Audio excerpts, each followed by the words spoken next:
I am joined now by Jeff Brohm, head coach of the Louisville Football Cardinals. Coach, appreciate you being here, man. Yes, sir. Been a lot of fun. Great first half. So you are a Louisville native, and you are back home coaching your school.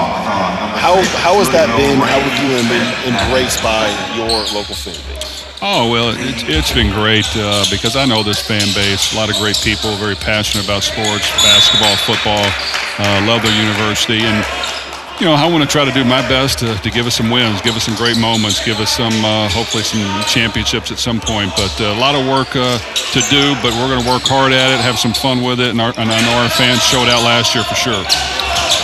Went 10-4 last season. Made it to the ACC title game, got a trip to the Holiday Bowl. 5 weeks away now from the start of your season. How are you feeling about your team? Well, I feel good. You know, our guys have had a great summer. Nowadays, these guys are here year-round, especially in the summer months. So we've got a lot of new guys here, but they've been here all spring, most of them. And then if not, they got here. They've been here all June and July. We spend a lot of time with them. You know, we got to get these guys up to speed, make sure they know exactly what we're going to do when we hit fall camp. And I know they're itching to get out there and have a great season. So you got Tyler Shough coming in this season, transferred from Texas Tech. When you are bringing in a new quarterback, how long does it take to kind of get him used to what you're doing, a new program, a new offense, a new system? Well, we love that Tyler Shough is on our football team. You know, anytime you get a guy with that type of experience, you know, he's a seventh-year senior. He's been there. He's done that. He's handled adversity. He's been through the ups and downs. He's been battle-tested. I love it. So he's come here with a purpose. You know, he has 1 year left. And he wants to go out with a bang, and we want to provide him with that opportunity. He's worked really hard this offseason. He's been a great leader. He's rallied the guys around him to get them to work extra, and he's put in the time. So we got to keep him healthy, but he's feeling great right now, and we hope he has a tremendous year. One of the big talking points in college basketball, at least nationally, is the roster balance. You want to be able to hit the portal, you want to be able to get guys in, but you also need that continuity where you have a certain culture, where you have a team that can, this is coach speak here, but kind of coach themselves, right? How do you balance that on the football side? Well, I think it just all depends on what you have. And, you know, you look at this basketball team right now, it's a totally new roster. But you know what? You bring them in. They all want to work hard to prove their worth and to have a great, successful year. As long as you provide them with an environment to get that done, they'll all excel. So, yeah, we have some really good guys coming back, but a lot of newcomers. And these guys gel right away, and they know that they're all here with a purpose, and that is to win games at the highest level, to have a team that can go out on the field and dominate as much as we can and figure out ways to win. And these guys have really embraced it, just like this basketball team so far has. So are you a basketball fan? Did you grow up a Louisville basketball fan? Were you the diehard Cards fan? Well, you know what? I really was. And I told the team earlier, you know, I was a kid back in the 80 and 86 national championship. And I remember back then, even when you didn't go to all the games, you know, when they won those national championships, you know, you ran outside, you jumped up and down, you screamed at the top of your lungs, and you danced in the street. And when you can get a championship here, these fans will do the same thing. So everyone, basketball, football, all the sports want to try to bring that to them. What was your favorite memory growing up from be it Louisville football, Louisville basketball, your favorite experience from going to a game?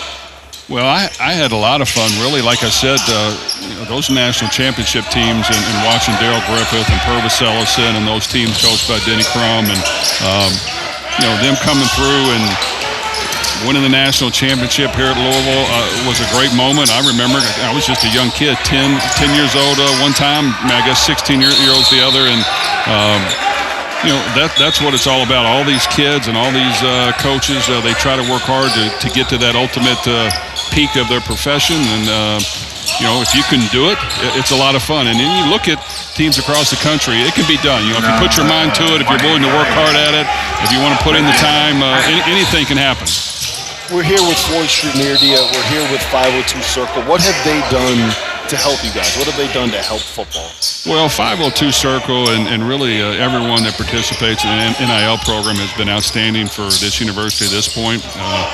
Everything matters, you know, in today's college athletics. You know, we didn't make the rules, but the rules are set up in a way that, you know, you got to take advantage of them as much as you can. You need the support of everyone who wants to be a part of it to help in every aspect and manner you can. And I think to this point, a lot of people have come through.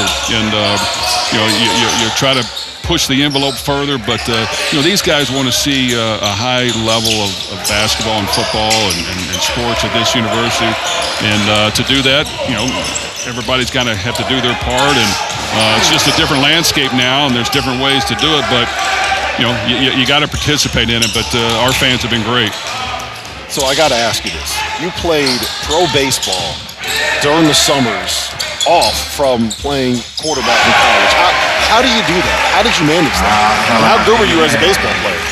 Well, I tell you what, I just was a sports fanatic, and I probably didn't have a life other than sports. So whether I was going to school, I was working on football, I was working on baseball. Shoot, I even played basketball in high school. So I just like to stay busy. You watch these guys nowadays. I mean, they put in a lot of time and effort in their craft, whether it's basketball, whether it's football.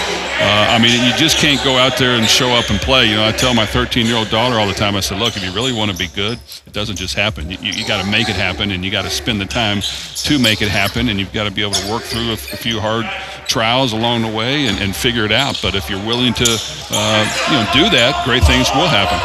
So I looked up your career stats. Am I allowed to say what your career batting average was? Or do we have to keep that off the record? I can't even remember what it was. Exaggerate a little bit for me. It was 214. Oh, my goodness. I tell you what, are you sure it wasn't 314? Did we get a number wrong there? They printed it wrong. It was just a typo. Listen, Coach, last thing I got to hit you on. You played in the original XFL, and I'm sure you get asked this story all the time, but you got knocked out. You come back on the sideline. And you tell everyone, is this the XFL? Yes. Am I alive? Yes. So I'm playing football. Well, that's back when life was fun, and you got to kind of talk the game a little bit and go out there and play it. But, the XFL was put in with a purpose, and that was to have a little extra fun with it. And you know what? I did get knocked out, and I had a concussion, and the doctor said, hey, you got to sit out. That's the protocol. And I kind of looked at it, and I said, Doc, I said, there's no rules in this league. I got a bunch of buddies coming down, 20 of them that want to watch the game. I'll be playing. And he said, well, play at your own risk. So it was one of those things. And obviously now you can't do that. But back then, the concussion was like, you just got to be tough enough to overcome it. So shake it off and get a little drink in your head and swoosh it around and get ready to go play. And that's how we did it back then. Well, listen, Coach, we appreciate you being here. Thank you for jumping on. Thank you to 502 Circle for having us down here. It's been great to catch up with you, man. Best of luck this season. We'll be rooting you on. Okay, thanks. Go Cards.